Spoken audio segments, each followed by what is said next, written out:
Mesdames, Messieurs, bonsoir. Très heureux de vous tenir compagnie le long de ce programme.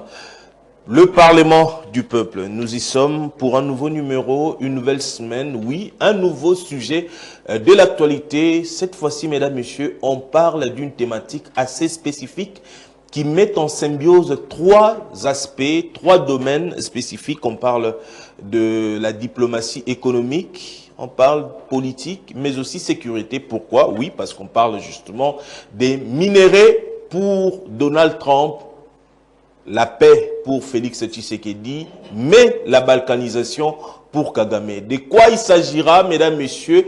Nous allons discuter sur ce plateau avec un cadre d'intelligence, une crème intellectuelle qui m'entoure ce soir. Je vois à ma droite Maître Glody Zima, avocat, juriste, analyste indépendant, un peu tranchant envers le pouvoir en place. Maître Glody Zima, bonsoir. Bonsoir, messieurs les journalistes. Comment allez-vous? Oui, je me porte à merveille par la grâce de Dieu, malgré la situation chaotique du pays. Toujours. Vraiment. Il n'y a pas d'amélioration apparemment. En tout cas, la crise actuelle est multidimensionnelle. D'autant plus que les causes sont assez profondes. Je pense qu'autour de cette émission, nous allons en parler profondément. Mais je voudrais aussi profiter de l'occasion pour saluer tous mes co-débatteurs sur ces plateaux. Je vois la présence de Maître Enoch, l'un de mes co-débatteurs. Je l'aime bien parce que lorsqu'il est là, le débat reste patriotique et équilibré. Je salue également, je vois une nouvelle figure. Je crois bien ça quand je sens un intellectuel. Monsieur Herman sera équilibré. Et je profite également de l'occasion pour saluer tous ceux qui nous suivent de partout. Vous ne serez pas déçus parce que ici nous sommes venus parler État. On n'est pas là pour critiquer les individus, mais nous sommes là pour critiquer et apporter nos propositions pour les solutions qui sont structurelles pour le développement de la RDC. Très bien, merci beaucoup. C'est Maître Glody Zima, il est juriste, il est analyste indépendant. J'aime beaucoup son argumentaire orienté sur les questions étatiques. Ici, on ne parle que de la res publica. Ce qui te baigne le Parlement du peuple, c'est justement parce que d'abord tout ce qui va dans le sens de l'intérêt de la population. Onyosu est paré comme étant bradage, taux, crucifixion, il y a pas intérêt à la population, on ne manque jamais, il y a qu'au dénoncer. Je vois de l'autre côté, on l'a déjà annoncé, Maître Enoch Manoka, juriste, lui aussi il a accepté de partager avec nous ce plateau. Maître Enoch, bonsoir. Bonsoir, monsieur le journaliste. Merci de l'invitation. Je pense que c'est également une nouvelle fois que nous nous retrouvions aujourd'hui pour qu'on discute du pays. Je salue les co-débatteurs avec qui nous discuterons de la République ainsi que tous les téléspectateurs que nous suivent de part et d'autre. Conscients des enjeux actuels de notre pays, c'est normal que nous venions discuter aujourd'hui patriotiquement des questions qui concernent notre pays, surtout de la jeunesse congolaise qui aujourd'hui se trouve être martyrisée. Toutes les questions du pays se décident sans pour autant mettre en exergue la jeunesse congolaise. On se pose la question sur l'avenir du pays. Est-ce que cet avenir sera meilleur tant que ceux qui sont appelés à gérer le pays demain ne se retrouvent pas dans les décisions prises par ceux qui gèrent le pays aujourd'hui? Donc je pense que ensemble on va essayer d'épiloguer sur toutes ces questions. Je vois également les jeunes du Congo central qui nous suivent. Oui, justement, parce que c'était même ça la question. Comment s'est déroulée justement votre tournée politique au niveau de la province du Congo central? Merci une fois de plus de la question. Ça s'est déroulé dans de très bonnes conditions. Déjà que on doit reconnaître ici l'hospitalité du peuple né Congo qui nous a accueillis dans de très bonnes conditions. Mais nous avons constaté plusieurs choses. Nous nous sommes rendus compte que les gouvernants de notre pays ont comme l'impression que la République démocratique du Congo se limite car Kinshasa. C'est comme si les décisions politiques qui doivent être prises ne peuvent concerner que Kinshasa. Mais si vous partez dans le Congo profond, vous allez constater qu'il y a plusieurs potentialités à exploiter. Non seulement sur le plan des individus, mais également sur le plan, par exemple, de l'agriculture et de l'économie. Exactement. Mais le Congo n'est pas assez exploité. Ça, c'est une évidence. Parce qu'avec le petit tour que j'ai effectué, le Congo central, par exemple, vous prenez les cas éducatifs. Il n'y a pas une université au standard moderne. Toute la province du Congo central. Toutes les villes du Congo central. Il n'y a pas que le Congo central. On espère que peut-être le chef d'État Félix Tshisekedi pourra justement rebâtir les institutions universitaires. Exactement. On le veut également pour d'autres provinces. Il faut que les dirigeants du pays puissent comprendre une chose, que la République démocratique du Congo, c'est tous les territoires de notre pays. Il ne faut pas que les décisions politiques qui sont prises à Kinshasa ne concernent que les jeunes de Kinshasa. Mais également, nous avons des gens qui sont appelés à parler pour les jeunes. Nous avons le Conseil national de la jeunesse, qui n'a des activités qu'ici à Kinshasa. Oh. Généralement, nous ne les voyons qu'ici à Kinshasa. Est-ce qu'il n'y a pas de bureaux d'extension au niveau des provinces? Il y a plusieurs bureaux d'extension, mais qui généralement n'ont pas de financement. Voilà. Inactifs parce qu'il n'y a pas de financement. Okay. Parce que généralement, lorsque vous êtes par exemple autorité ici à Kinshasa, vous avez l'impression que vous allez réunir 3-4 jeunes qui vont communiquer pour vous et par après, votre action politique n'a des répercussions qu'ici à Kinshasa. Mais pour le province, en tout cas, je plaide aujourd'hui pour que les autorités de Kinshasa puissent prendre en compte les provinces de la République démocratique du Congo, prenant en compte tous les domaines.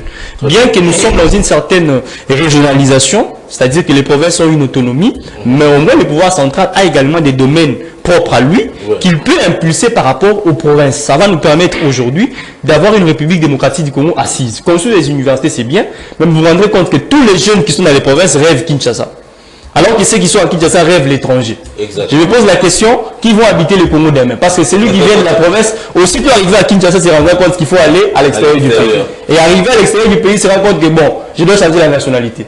Finalement, le Congo sera occupé par des non-congolais, alors que nous prenons le patriotisme. Donc c'est ça les problèmes. Nous ne ferons que subir des fuites des cerveaux. Hein. Voilà, malheureusement pour notre pays. Donc il faut que l'on puisse considérer cet aspect des choses, créer les opportunités également pour le province, créer du travail pour le province.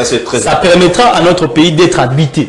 Vous allez sillonner le Congo, vous vous rendez compte qu'il y a plusieurs espaces de vie inoccupés. Plusieurs espaces. Mais ici à Kinshasa, tout le monde est à Gombe. Nous sommes tous entassés, confinés au même endroit. Même Kinshasa en soi est inoccupé. Tout le monde ici est à Gombe, alors qu'à Malou. 18% de la ville de Kinshasa confinés au même endroit, mais près de 84% non habités. Malheureusement. Donc je sais que je peux dire, en tout cas, je vous remercie également pour l'invitation. Merci beaucoup, Maître Enoch Manoka. À ma gauche, j'ai un chevalier de la plume, un routinier de la presse, Monsieur Patrick Herman Bond. Bienvenue, bonsoir. Bonsoir Alain Kachala. Très heureux de vous recevoir sur ce plateau. C'est vraiment un grand plaisir pour moi, ou sinon je ne m'attendais pas qu'un jour je sois l'invité de l'émission Le Parlement du Peuple. En tout cas, c'est une bonne chose. Comment vous vous portez et comment se porte le Congo au stade actuel? Personnellement, je vais coup-ci, coup-ça. La République démocratique du Congo, c'est notre souci de tous les jours. En tant que journaliste, on se réveille avec les informations. Toute la journée, nous passons devant les réseaux sociaux, dans les journaux, à travers les autres collègues pour avoir des informations. Un peu de mais oui, sinon, oui. Comme l'ont dit mes co-débatteurs, le Congo va mal. Quand bien même le président de la République fait de son mieux pour relever la tête du pays, mais il y a toujours des forces pesantrices qui tirent les pays vers le bas. Mais avec la détermination, la volonté des Congolais, je ne dis pas d'un individu, avec la volonté des Congolais en général, je crois que... C'est une responsabilité collective. Hein? C'est une responsabilité collective, ça devrait être notre souci. Le tout premier souci, comme ça se passe ailleurs, ailleurs, on ne parle que pays, on ne parle pas individus, mais ici chez nous, nous voyons qu'il y a des individus qui militent pour leur propre intérêt au détriment de la République démocratique du Congo, qui est notre patrie. En tout cas, je crois que ce débat va nous donner des leçons. Nous allons tirer des leçons dans ces débats. Je remercie aussi mes co-débatteurs. Très bien. Je crois que ensemble avec les hommes de droit, nous allons apprendre plus. Exactement. Mesdames, Messieurs, alors, étant donné que les invités, les honorables invités de ce soir sont présentés, la plénière est ouverte. Notre sujet du jour, mesdames, messieurs, RDC minéré pour Donald Trump, paix pour Félix Tshisekedi, balkanisation pour Donald Trump. Qu'en est-il? On en discute sur ce plateau, mais permettez-moi, mesdames, messieurs, parce qu'il s'agit de l'actualité, nous allons aborder quelques grandes questions de l'actualité. Juste, je vais présenter quelques grandes lignes de l'actualité et nous allons entrer de plein pied dans notre sujet de ce soir. D'abord, on prend cette information venue de l'Université pédagogique nationale. Je suis très fier de le dire haut et fort, parce que le département des sciences de l'information et de la communication a désormais un nouveau responsable. Il s'agit du professeur Trésor Mukambilwa. On va vous présenter sa photo. Il s'agit bien de lui. Trésor Mukambilwa, docteur en sciences de l'information et de la communication, actuellement professeur à l'Université pédagogique nationale. Il est promu chef de département de sciences de l'information et de la communication. Il est conseiller au cabinet du vice-premier ministre, ministre de la fonction publique Jean-Pierre Liaou. Et Trésor Mukambilwa a été justement très connu à travers le mouvement Ensemble lancé par Jean-Pierre Liaou avant même les élections de 2018, un mouvement de la jeunesse qui avait vraiment de l'argument pour permettre à ce que notre pays puisse aller vers des élections pacifiques. Nous souhaitons un fructueux mandat à vous, Trésor Mukambilwa, professeur, docteur. Que Dieu vous assiste dans cette nouvelle responsabilité. On espère très bien, sous votre leadership, le département des sciences de l'information et de la communication va revêtir d'une nouvelle robe et un vent de leadership va justement sonner au sein de notre alma mater. Voilà. Mesdames, Messieurs, la deuxième information que je vous apporte aujourd'hui, Ezali, information, il n'y a pas si peu, il y a sonipé à Mawa. Et vous savez, Manakata Mokanabiso. Je vous propose cette vidéo. Pendant que je parle de l'illustration vidéo, regardez comment notre pays, Batoubazali, n'a un civisme moral et environnemental. En termes d'illustration, le degré d'imbécilité, il y a Congolais, excusez-moi le terme, parce qu'il faudrait qu'on en parle. Quelqu'un qui fait l'entretien, Yanzela, avec ça, l'entretien Yanzela, mais azo a salité wana, ça c'est au niveau des pompages. Azo a salité, azo boit comme sous na kati ya rivière. Donc on a eu azo bomsanzela, mazo bomane rivière. Et alati choisible, je ne sais pas, ce choisible oh eza il y a maison communale, il y a mongafula, il y a ma structure oh ça la table misanzela, mais ça c'est vraiment de la sauvagerie morale. Donc, ils ont une dépravation morale, dépravation environnementale même. Et ça se passe dans la ville province de Kinshasa. Et à tout moment, nous sommes en train de décrier les conditions environnementales de Kinshasa. Bah, inondation et pas à cause il y a un civisme. Ce qui a sali boye moko, c'est-à-dire que c'est tout un réseau.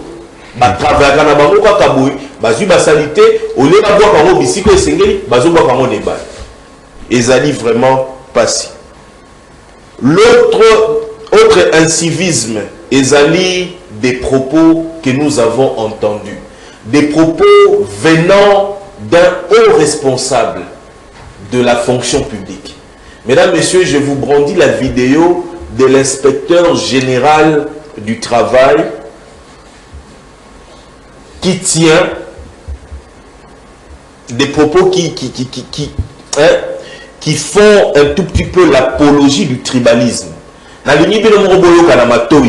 C'est que l'inspecteur général du travail, Azo Loba, au sujet, il y a des fonctionnaires à l'État et ministère à travail au bazar, outil d'espace Katanga. Écoutez vous-même ce que.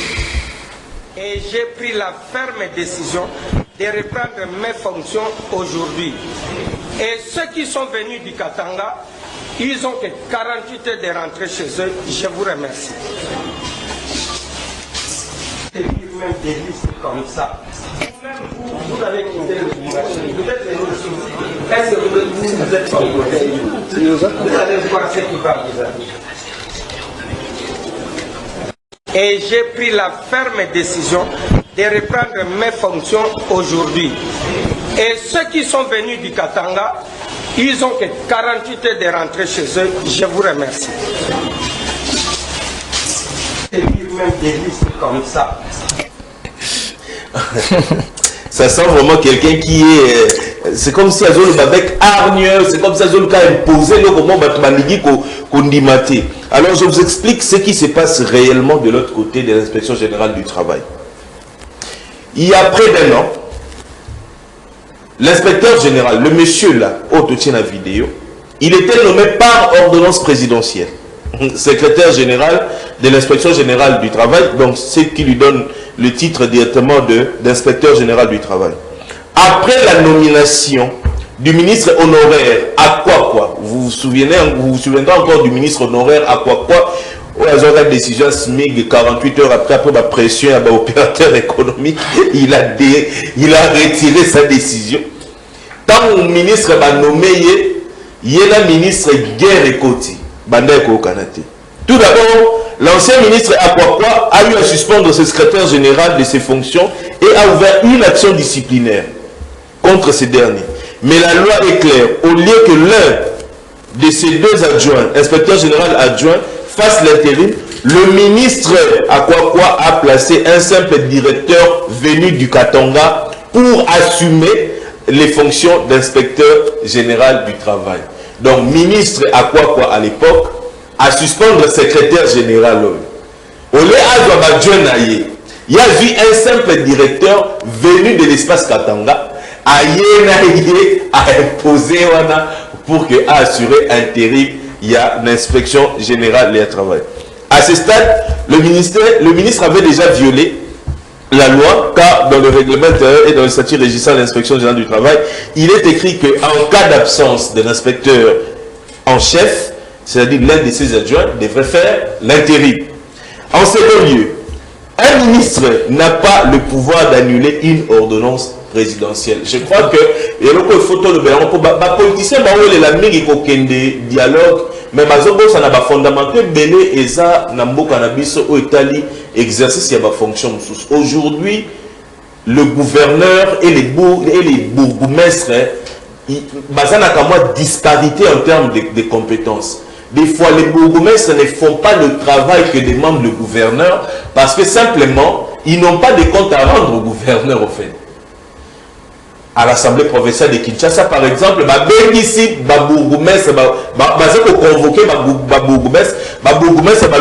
ne peuvent pas répondre à l'invitation de l'Assemblée provinciale de Kinshasa parce que Bango Baza nommé sur ordonnance présidentielle. Donc, il y a ce genre de problème. Mais le ministre, lorsque le ministre est parti, il y a maintenant un nouveau ministre de travail. Et c'est ce ministre-là de travail qui rétablit maintenant le secrétaire, l'actuel inspecteur général de travail. Et que fait maintenant ce inspecteur général de travail, Tangwazongi et le Kaliboso, a dit vous tous les Katangais, rentrez chez vous. D'où la vidéo de Outiko Chan. Maintenant, je vous invite à suivre, mesdames, messieurs, le démenti. Le démenti. Donc, après avoir tenu les propos, maintenant, il se rétracte. On va l'écouter, Toyoka. Qu'est-ce qu'il a voulu dire justement par rentrer qu'il rentre chez eux. On regarde. Ça, c'est une mise au point de l'inspecteur général du travail, Jean-Paul Mboumamouyoukou, de la République démocratique du Congo. Loin de comprendre dans les réseaux sociaux qu'il y a une vidéo virale nous traitant des tribalistes, la précision est la suivante. Dans les Grands Katanga, il y a des inspecteurs d'origine du Grand Bandundu, du Grand Équateur, du Congo central. Mais, de la même manière, il y a une partie des inspecteurs du travail qui sont venus du Katanga pour l'administration centrale sans commission d'affectation. C'est la raison pour laquelle j'avais demandé sur le plan administratif que ceux qui étaient affectés dans les Grands Katanga puissent regagner leur lieu d'affectation avant de régulariser leur position administrative. Je vous remercie. Il remercie encore. C'est pas possible. C'est pas possible. Allez, on va continuer nos sujets d'actualité pour parler justement des Transco qui va signer dans le prochain jour un partenariat public-privé en vue de posséder 1000 bus juste pour la ville de Kinshasa.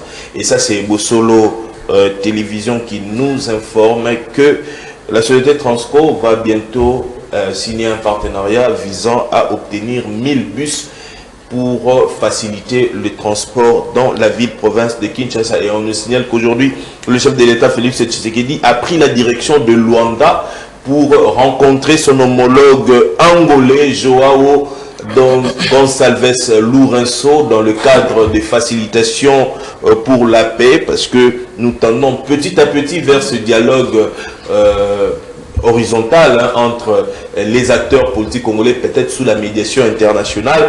Et Félix Tshisekedi n'est pas seul. Oui, il est joint au niveau de Luanda par son homologue togolais, Fauré Nyansigbe, qui est aussi l'un des facilitateurs choisis par l'Organisation des Nations Unies en vue d'aider la RDC à sortir de cette impasse de l'insécurité dans sa partie orientale. Voilà un peu ce qu'a été le sujet que nous avons prévu pour vous pour ce soir. Place au débat. Mesdames, Messieurs, je m'en vais maintenant vers mes invités. Après avoir effleuré toutes ces questions de l'actualité, on passe à la première question de l'actualité et la question est adressée à vous, Maître Glody Zima. Notre thématique, elle est plus limpide, plus claire. RDC, minerai pour Trump, paix pour Tshisekedi, balkanisation pour Kagame. D'après vous, est-ce que Donald Trump veut d'abord la paix en RDC avant les minéraux ou les minéraux d'abord de la RDC avant la paix? De prime abord, il faudrait préciser que malgré tous les accords signés, en l'occurrence, l'accord de pêche signé à Washington, l'accord a été signé en juin, ratifié en décembre 2025, et le multiple résolutions prises par les Nations Unies. Vous avez constaté sur les terrains, la situation reste volatile, marquée par une résistance des mouvements rebelles. Et je pense que ces problèmes ne doivent pas être réglés exclusivement sur le plan international. Parce que nous avons constaté une sorte d'échec diplomatique. Parce que jusqu'à présent... Échec diplomatique alors que le régime de Kinshasa se vante un peu de... Je ne suis pas du tout contre les efforts qui sont en train d'être menés par le gouvernement en place, mais il faudrait aussi être pragmatique. Jusqu'à présent, l'insécurité est persistante. Jusqu'à présent, les villes qui ont été occupées par le mouvement ne sont pas libérées. Sont toujours occupées.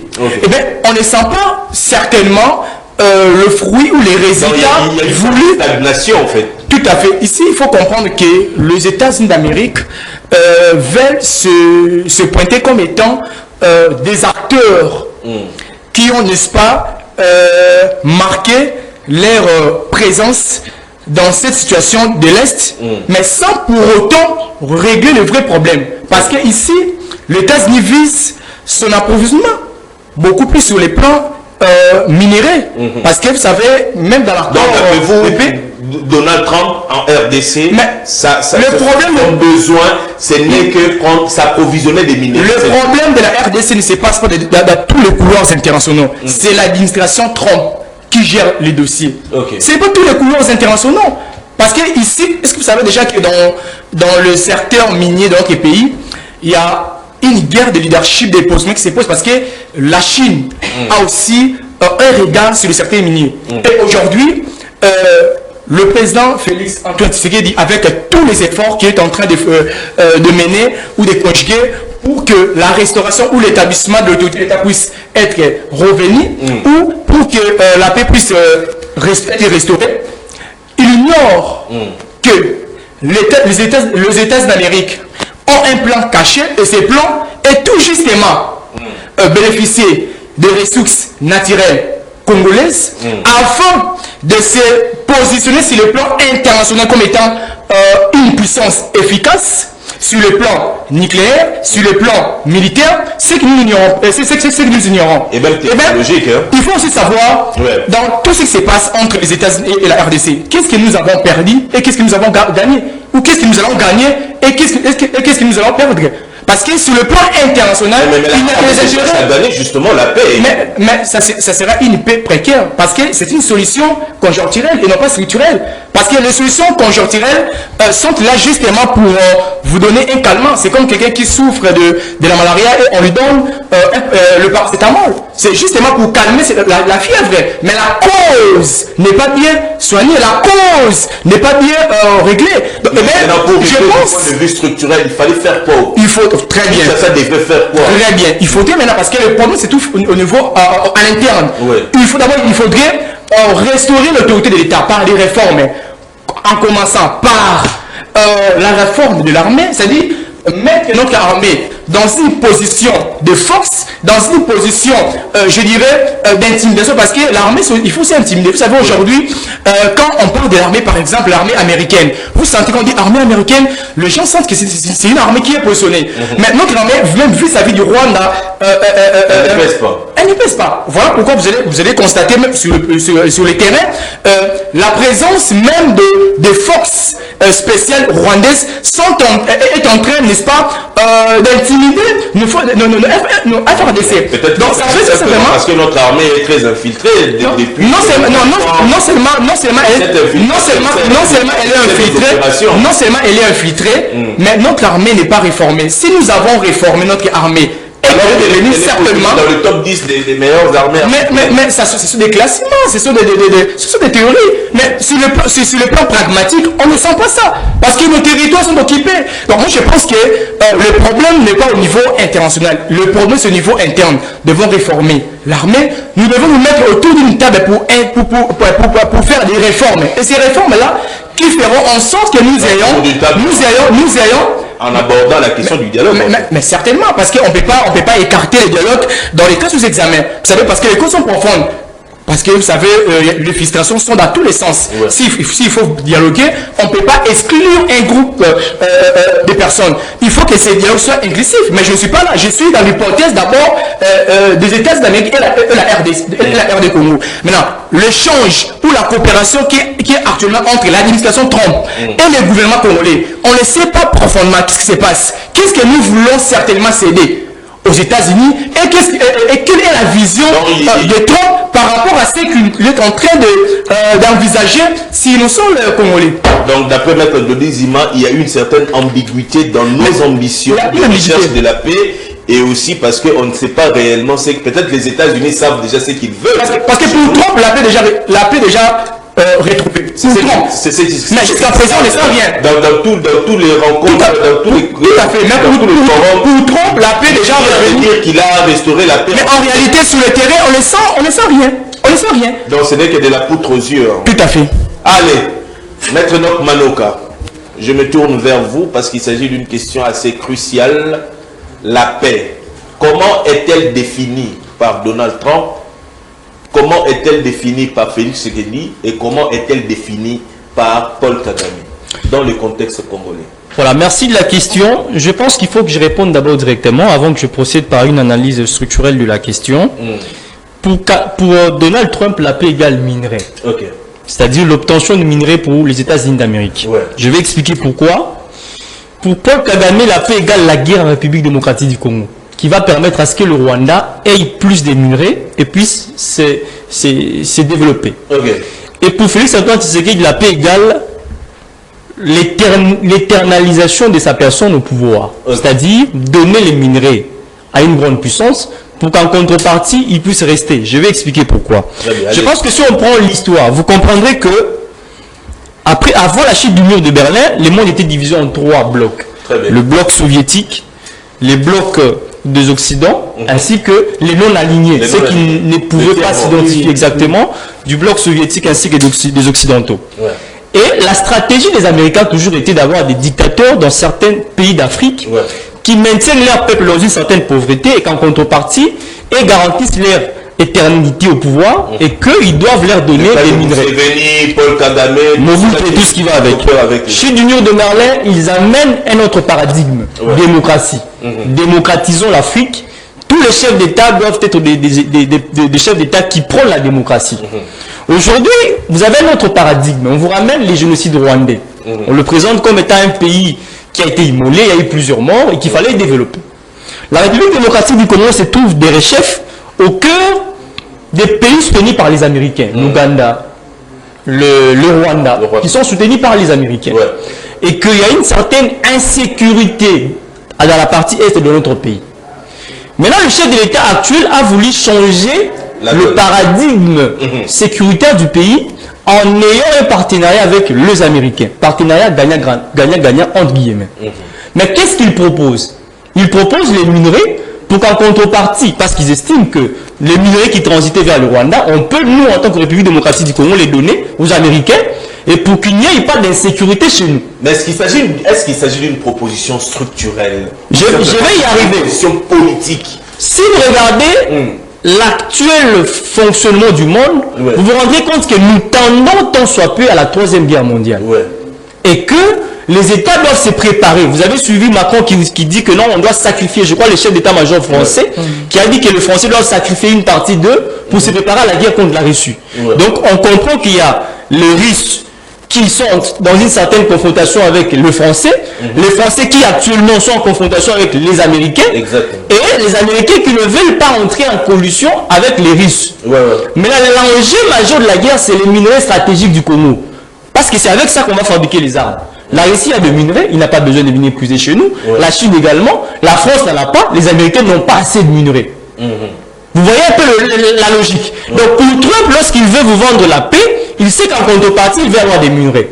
Et mais chez nous, il a créé déjà une agence de réserve stratégique. Exactement. Maintenant, si vous voyez la logique de ceux qui dirigent les pays actuellement, lorsqu'ils parlent de cette convention avec les Américains, la logique derrière, c'est l'éternité au pouvoir. Parce que vous vous rendez compte que chaque fois qu'on vous parle de cette question, on vous dit non, le chef de l'État restera au pouvoir tant qu'il y aura insécurité à l'est du pays. Alors lorsque même ceux-là du pouvoir qui disent que tant que Kagame est de l'autre côté, à Kinshasa, c'est qu'il restera au pouvoir. Or, vous savez bien que dans la logique d'un politicien, le politicien vient au pouvoir pour se maintenir tant qu'il a la possibilité. Donc si l'insécurité à l'est du pays profiter non seulement à Kagame et que cela permettait également à ceux qui sont au pouvoir de rester au pouvoir, donc ils veulent également de l'insécurité. Une déduction simple. Un politicien veut rester au pouvoir. Or, tant qu'il y aura insécurité à l'est du pays, Tshisekedi restera toujours au pouvoir, donc l'insécurité profite également à Tshisekedi. Si on partait dans cette logique. Ça, c'est un syllogisme. Je n'ai pas confirmé, je n'ai fait qu'un raisonnement. Donc, tant qu'on aura toujours la logique de dire que non, Kagame en étant à l'est du pays, donc Tshisekedi doit rester au pouvoir, donc l'insécurité profite. Parce qu'on est politique.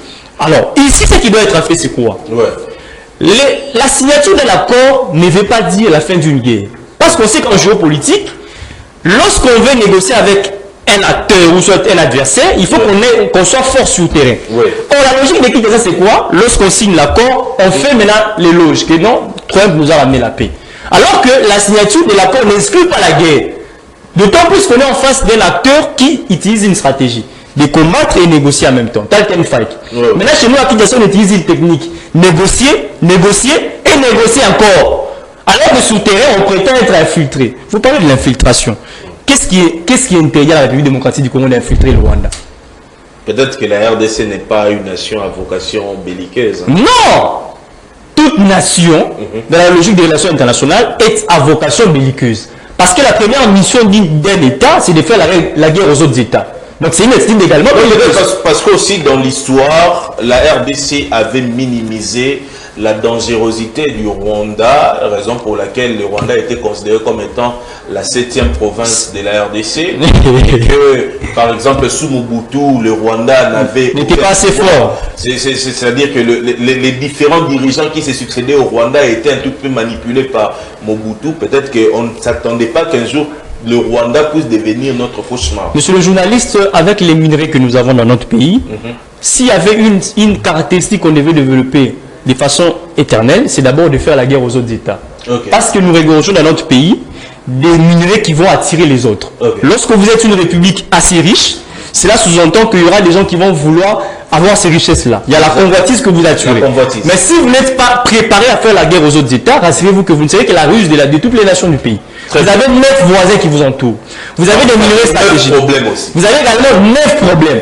Sans compter également les compatriotes corrompus qui, tant soit peu, peuvent faire des rébellions. Donc pour moi, je pense qu'il fallait qu'on puisse changer notre logique en faisant la guerre tout en négociant.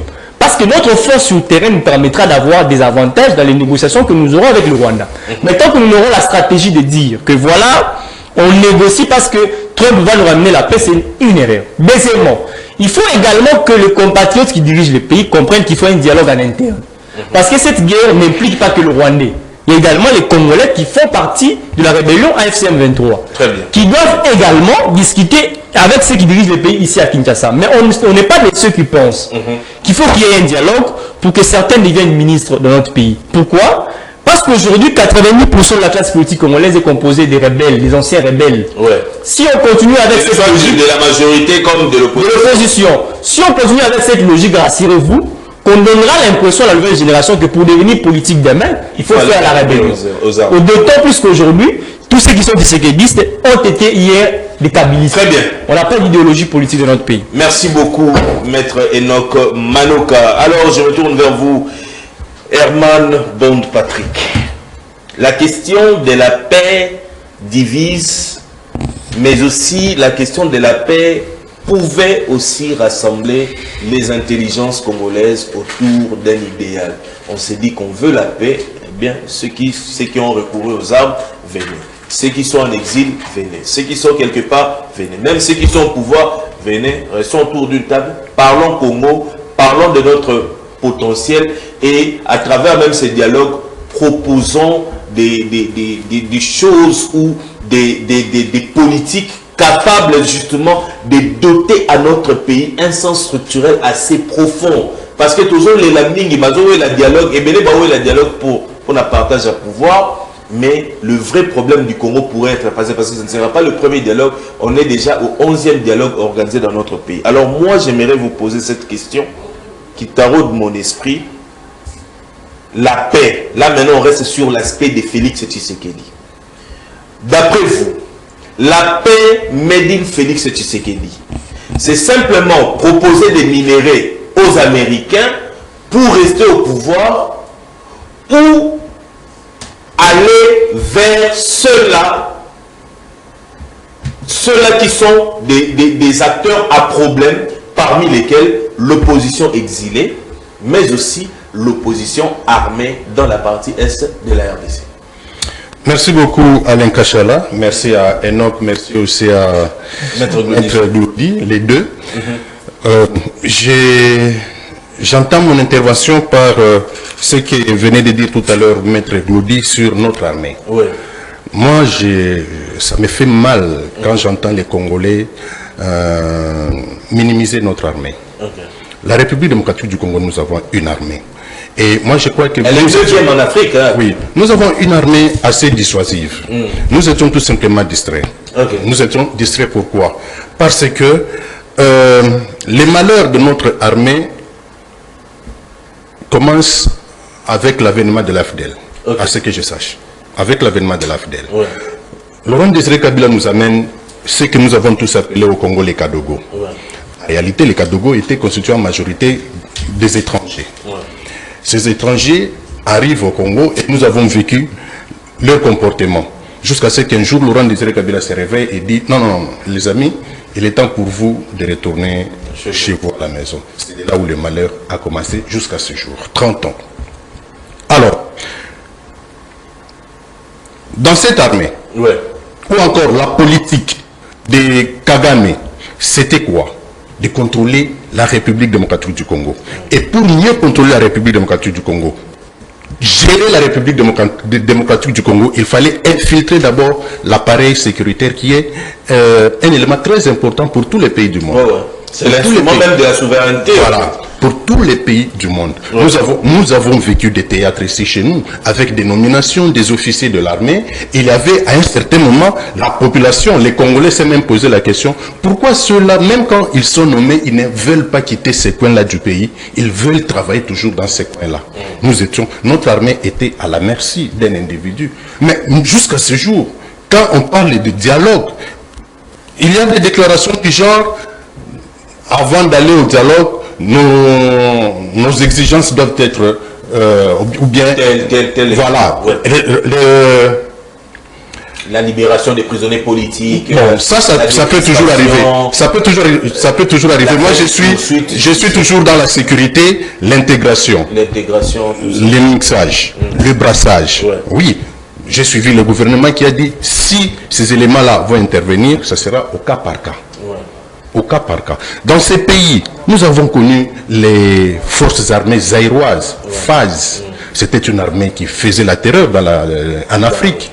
En Afrique, je me rappelle, on était encore petits, nous avons appris, peut-être pas de manière officielle, nous avons même appris que Kadhafi aurait même dit, ceux qui n'ont pas l'armée, je l'ai dit en lingala, ceux qui n'ont pas l'armée, armée à Zaïre, mais j'allais être le roi d'Afrique. C'est tout simplement parce qu'à l'époque, nous avions une armée avec des éléments des éléments qui savaient c'était quoi leur mission. La mission, c'était de protéger les Congolais et les territoires. Malheureusement, nous avons vécu les génocides rwandais qui nous a mené tous les malheurs parce que nous avons accepté d'intégrer les gens qu'on ne maîtrisait pas. Maître Glody a parlé de réformes dans l'armée. Moi, je crois que les réformes ont été entamées avec l'avènement de Jean-Pierre Bemba au ministère de... Mais est-ce que bien avant, pendant les 18 ans de Joseph Kabila, il n'y a pas eu de réformes au sein de FARDC? Moi, je ne vois pas de réforme. Aucune réforme? Je n'ai pas vu. Peut-être il y en avait, mais moi, je n'ai aucune idée. Aucune réforme. En tout cas, il n'y avait pas de réforme. Voilà. On en arrive à la question sur la paix. Oui. Je crois que... Est-ce que la paix pour Félix Tshisekedi, c'est de vendre les minéraux du Congo aux États-Unis en contrepartie, obtenir la pérennité au pouvoir, ou d'organiser un dialogue avec des personnes à problème, des acteurs à problème, parmi lesquels nous avons ceux-là, l'opposition armée, et aussi l'opposition exilée? Moi, j'ai toujours posé la question. Est-ce qu'il y avait un problème entre Félix Tshisekedi? Parce que normalement, dans cette émission, on a dit qu'on ne devait pas... En fait, on s'est présenté comme des gens qui ne parlaient pas des individus, mais de l'État. Moi, je pose maintenant la question. Est-ce qu'il y avait un problème entre l'individu Tshisekedi et les individus de l'opposition? L'opposition dénonce la mauvaise gouvernance du pouvoir en place. L'opposition actuelle n'est pas contre l'individu Félix Tshisekedi. Lorsque vous entendez les différentes interventions des acteurs de l'opposition, on parle de la mégestion, on parle de la corruption, on parle du tribalisme. Ce sont là les mots. On parle même des restrictions des libertés d'opinion, des arrestations arbitraires des acteurs de l'opposition. Ce sont ces éléments-là qui ont permis, qui ont poussé certains à aller à l'exil, d'autres à aller recourir aux armes pour justement essayer un peu de ramener Félix Tshisekedi à la raison. Alain Kachala, Alain Kachala, est-ce qu'il y avait un problème entre l'individu Tshisekedi et les individus de l'opposition? Il n'y a aucun problème. Moi, je ne crois pas. La gouvernance. Oui, la gouvernance, quand on est dans l'opposition, on n'est pas obligé de saluer ce que la majorité fait. Mais cela ne vous donne pas le pouvoir d'aller prendre les armes pour combattre votre pays. Les voix sous d'autres cieux n'arrivaient pas à tomber sous d'autres cieux. Il y a des oppositions sous d'autres cieux. Oui. Pensez-vous que les pouvoirs en place, les régimes qui dirigent les pays dans ces pays-là, ils font très bien leur travail? Je ne crois pas. Mais cela ne pousse pas les opposants à aller prendre les armes contre leur propre pays. Il y a plusieurs exemples que je peux donner. Mélenchon. Quand Mélenchon passe pour critiquer Macron, il ne dit pas que je vais aller prendre les armes. Il critique la mauvaise gestion. La mauvaise gestion, je ne vois pas un saint, ou bien je ne vois pas quelqu'un qui dirige le pays comme Dieu. Je ne vois pas quelqu'un qui dirige le pays comme Dieu. En tant qu'humain, il a toujours les côtés négatif, le côté obscur. Aujourd'hui, nous parlons de Trump comme la personne qui peut nous ramener la paix. Ok, mais Trump avec son sa police ICE. Ouais. Sa politique migratoire. Oui, est-ce que c'est que Trump est en train de faire? Est-ce qu'il y a des Américains qui sont partis prendre les armes pour les combattre parce qu'il fait tuer des immigrés? Je ne crois pas. Les problèmes avec les Congolais, c'est que les Congolais... Notre opposition a tort d'aller en exil et a tort d'aller recourir aux armes. Moi, je n'ai jamais soutenu les armes. Depuis longtemps. Ce n'est pas que parce qu'aujourd'hui, c'est l'individu Tshisekedi, parce qu'on ne parle pas des individus. On ne fait pas ici pour encenser des hommes, mais ce n'est pas parce que c'est Tshisekedi qui est là qu'il faut les soutenir à 100%. Quand ça va mal, ça va mal. Mais dans ce contexte, quelle sera la voie pour la paix? Comment rétablir la paix, restaurer la paix dans un contexte où Tshisekedi ne veut pas avoir en face de lui l'opposition qui a recouru aux armes? Non, je ne crois pas qu'il a dit ça. Mais il dit qu'il il a dit qu'il y aura un dialogue, mais selon son format à lui. Son format à lui? Oui, selon les conditions que lui va poser. Il n'a pas récusé quelqu'un. Mais il a dit que ceux-là qui ont versé les sangs des Congolais ne pourront même pas participer à cette... Mais je suis d'accord avec lui, papa. Vous accepterez que quelqu'un... Vous avez dit quelqu'un, je crois, c'est Maître Enoch. Maître Enoch venait de le dire. Clé de l'insécurité. Maître Enoch venait de le dire. Si nous allons blanchir ceux-là qui ont tué, c'est-à-dire prochainement, les jeunes, parce qu'il a été dans le Congo central, les jeunes diront quoi? Bon, pour arriver là-bas, il faut tuer. Ils vont tuer, c'est-à-dire nous allons continuer à aller de dialogue en dialogue, tout en sachant que après ces dialogues, nous irons encore tuer, on va nous ramener à la table, nous allons encore tuer, on va nous ramener à la table. Donc, imaginez-vous le dialogue sans ceux-là qui ont versé le sang des Congolais pourrait aboutir au rétablissement ou à la restauration de la paix? Moi, je suis pour le dialogue, oui, mais je ne suis pas pour encourager les criminels. Très bien. Maître Glody Zima, je me tourne encore vers vous avec cette même question. Pensez-vous que le dialogue, parce que Félix Tshisekedi veut la paix et qu'il est favorable à un dialogue, mais des dialogues sous conditions. Il fixe des conditions, d'après lui, ne pourra participer à ces dialogues. D'abord, le dialogue doit être organisé dans un cadre institutionnel. Pour Félix Tshisekedi, il faudrait que les institutions de la République organisent le dialogue et aussi ne peuvent participer à ces dialogues-là que ceux-là qui n'ont pas versé les sangs des Congolais. Merci. Avant de répondre à votre préoccupation, je voudrais un peu revenir sur le point qu'il avait soulevé sur l'armée. Ouais. En tout cas, je ne sous-estime pas l'armée congolaise, mais elle est actuellement beaucoup plus défensive qu'offensive. En tout cas, on doit être clair sur ces points. Sur le plan pragmatique, on ne sent pas notre armée. Pourquoi? Parce que les réformes que vous parlez là, ce sont des réformettes. Jean-Pierre Bemba n'a pas opéré de grandes réformes au sein de notre armée. En tout cas, je peux même vous demander de me prouver ou de me donner seulement ou de me citer des exemples de grandes réformes que Jean-Pierre Bemba a opéré dans l'armée. En tout cas, il n'y en a pas. Il y a des réformettes. Mais beaucoup de gens saluent le passage de Jean-Pierre Bemba au ministère de la Défense parce que beaucoup disent que... Il était ministre de la Défense. Bounaga était toujours sous occupation. Il n'y a rien été changé. Nos territoires ont été toujours occupés. Mais quand même, la rébellion était cantonnée au niveau de Bunagana après le départ de Bemba. Mais c'est faux ce que vous dites. Mais c'est faux. Je ne vais pas en tout cas... Parce que Bemba quittait le ministère de la Défense, c'était au mois de juin 2024. Oui. Et quand il est arrivé, quand il est nommé ministre de Défense, il y avait des territoires qui ont été déjà occupés. Il a quitté ses postes sans pour autant fournir des efforts afin que ces territoires soient récupérés. Ces localités soient récupérées. Mais il ne faut pas faire sa promotion parce qu'il n'a rien fait. En tout cas, il ne faut pas parler de ces réformes-là. Jusqu'à présent, notre armée reste infiltrée. Mais par rapport à l'actuel ministre de la Défense, Bemba quand même, il a c'est lui qui nous a dit que nous allons faire la guerre par mer, par terre, tout ça. Mais c'est ce que je dis. Mais je pense que nous devons réfléchir. L'actuel ministre de la Défense, nous avons perdu Bukavu, nous avons perdu Uvira. Non. quel est son apport à la tête du ministère de la Défense. Passons aux choses sérieuses. Je reviens sur les problèmes actuels. Vous savez, Maître Enoch a soulevé un élément très important. Il a dit Kagame vise les terres. Le président Félix, autour de cette crise, vise la longévité au pouvoir. Tout à fait, mais on doit aussi préciser une chose. Notre constitution est claire. Ouais. Ce n'est pas parce que la guerre n'a pas pris fin et que vous allez vous éterniser au pouvoir sous prétexte que vous allez... Non, on ne peut pas organiser les élections dans un contexte. Non, écoutez,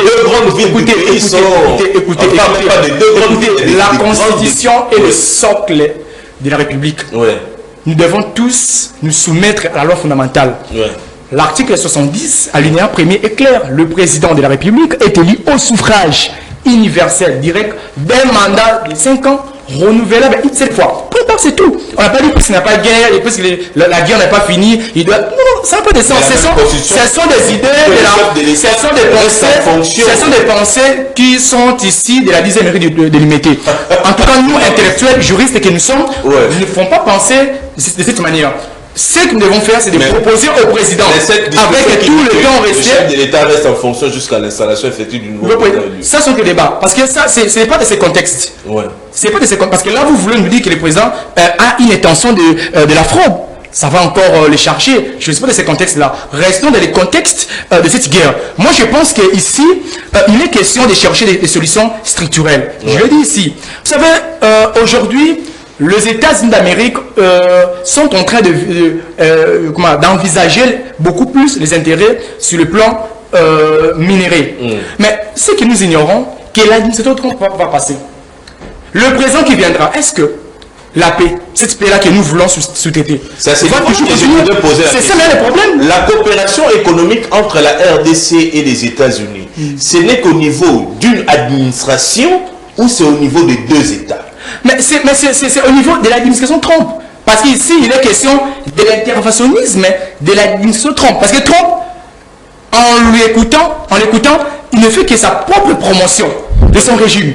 C'est comme s'il veut se faire comme étant un acteur clé autour de la solution de ces problèmes. Alors qu'en réalité, la solution n'est pas encore trouvée. Ouais. C'est ça le plus grand problème. Eh bien, si aujourd'hui, Trump quittait le pouvoir, et le président qui va occuper la tête des États-Unis va continuer avec le même programme de Trump où il va prendre d'autres dispositifs. Parce qu'on ne sait pas les intérêts cachés derrière le Rwanda. Parce que chaque président a son plan. Ouais. Le président qui viendra pourrait peut-être coopérer avec le Rwanda autrement. Ce qui fera en sorte que la paix qui sera précaire, qui est d'ailleurs précaire, nous allons constater que les persistances ou les agressions vont encore revenir. Nous voulons ici des solutions durables, c'est-à-dire rétablir l'autorité étatique. Il faut qu'il y ait vraiment des solutions structurelles. Tout à fait. Et ces solutions d'abord commencent par le rétablissement ou la restauration de l'autorité de l'État. Okay. Or, cette restauration-là se passe par les réformes. Okay. Or, les réformes ne peuvent passer soit par le Parlement qui est légitime, soit par le biais d'un cadre consensuel. Or, ces cadres-là, ça peut aussi être le dialogue. Voilà pourquoi l'autre fois ici, j'avais dit, dans les cas sous examen, s'il faut parler même du dialogue, qui est une alternative, qui est l'une des solutions, je dirais, qui pourrait peut-être nous aider de sortir de cette crise. Ouais. Ce dialogue ne doit pas être basé sur le partage de postes, mais sur des questions, des grandes questions étatiques, notamment sur les réformes économiques, sur les réformes étatiques, sur les réformes, par exemple, sécuritaires, sur plusieurs aspects. Mais vous allez constater la vision de la plupart d'acteurs politiques autour de ces dialogues, c'est le partage de postes, c'est ce que nous ne voulons pas. S'il y aura dialogue, et ces dialogues vont beaucoup plus nous amener sur un terrain de réforme. Au-delà de cela, on doit aussi préciser une chose. Ouais. Kagame, actuellement, est clair avec sa position. Il vise les terres congolaises. Mais tout ce temps, nos acteurs politiques ou le régime actuel s'est beaucoup plus focalisé sur les partenariats économiques entre les États-Unis et le gouvernement. Or, nous ne savons pas que le Rwanda a aussi son plan B. Parce que c'est même le Rwanda vendait le matière première ou le minerai congolais. Les Américains. Nous, c'est nos Américains au Qatar. Ouais. Or, dans ces problèmes, s'il n'y a pas interventionnisme américain, il y a aussi un problème sur l'appel de la fragmentation de plusieurs États. Parce qu'il y a eu un processus de loi, il y a encore des intérêts là cachés, il y a un processus au niveau régional où on voit l'Angola intervient. Donc l'enjeu est devenu assez complexe. Donc il y aura intérêt. Alors dans tous ces couloirs-là, qu'est-ce que le Congo va perdre et qu'est-ce que le Congo va gagner? Parce qu'après le processus de loi, il y aura des intérêts du Qatar. Dans le processus de Washington, il y a des intérêts des Américains. Dans le processus régional où il y a des médiateurs qui sont alignés, il y aura également des intérêts. Mais le Congo, en réalité, nous sommes exposés. C'est là où je suis. Nous sommes exposés. Je vous rejoins dans cette réflexion. Nous sommes exposés, mais qu'est-ce que maintenant la RDC, disons l'administration Tshisekedi, prépare comme dossier, comme politique, pour que dans tous ces contextes dans lesquels nous nous retrouvons, qu'il y ait des solutions qui aillent dans le sens de nous permettre de restaurer, de retrouver justement cette paix-là. Sinon, le risque dans cette histoire, c'est que, parce que ici, vous abordez une question très essentielle en expliquant que nous nous allions à une administration d'un président qui pourrait passer. Tout à fait. Et qu'il peut y avoir un autre président qui vient changer la donne. Tout à fait. Le risque serait maintenant pour nous, peut-être la sagesse pour nous, serait peut-être de repenser notre politique dans cette approche sécuritaire et diplomatique et économique, pour ne pas tomber justement dans les filets d'un éternel recommencement. N'oublions pas que le Rwanda n'a pas encore dit son dernier mot. Aujourd'hui, on peut se dire que Donald Trump est en train de se plaindre, et Kagame est en train de se plaindre, ce qu'il dit c'est un enfant gâté, tout ça. Mais derrière toutes ces plaintes-là, quand vous entendez Kagame s'en foutre totalement de la communauté internationale, c'est qu'ils connaissent le poids du Rwanda dans la politique, dans la géostratégie, surtout dans la région des Grands Lacs. Alors, qu'est-ce que la RDC doit avoir comme politique pour que dans tous ces conciliabules, la RDC puisse avoir un argument qui lui permet de retrouver la paix? C'est ça, ce que je viens de dire ici. Il faut qu'il y ait la restauration de l'autorité de l'État. Vous savez, actuellement, le Congo, sur les plans internationaux ou régionaux, on donne l'image d'un État faible. C'est une sorte de fragilisation. On ne doit pas on ne doit pas refléter l'image de la faiblesse. On doit se sentir comme étant un État vulnérable. Nous sommes un État souverain. Et d'ailleurs, en droit international, tous les États sont égaux. Il y a le principe d'égalité des États. Mais nous devons nous faire sentir sur le plan régional et international. Mais malheureusement, nous sommes en train de sous-traiter notre sécurité. Ce qui affaiblit davantage notre position sur le plan national, régional et international. Et au-delà de cela, maintenant que vous venez de dire une chose très importante ici. Vous savez, dans ces problèmes, il y a aussi ce qu'on appelle une sorte de l'égocentrisme du pouvoir. Parce que les régimes actuels visent aussi sa promotion, parce que déjà, ça s'est dit, que les années présentes, Félix n'a aussi sa guerre haut. Ceux qui guerre haut, il va s'éterniser au pouvoir. C'est déjà un problème. C'est comme si on est en train de viser seulement l'éternisation au pouvoir ou la promotion d'un régime qui a fait mieux plus que les autres. C'est ça, c'est le problème. Le pouvoir actuel est en train de marchander la paix au profit de la prolongation du pouvoir de Félix Tshisekedi. En quelque sorte, parce qu'on sent déjà les intentions. Parce que déjà, les intentions vont même au niveau du changement de la Constitution. Parce que je crains que dans ces dialogues, qu'il y ait la grande question du changement de la Constitution. Parce que ça pourrait peut-être intervenir, parce qu'il y a beaucoup certainement, il y aura des grandes questions qui seront comment dirais-je, évoquées.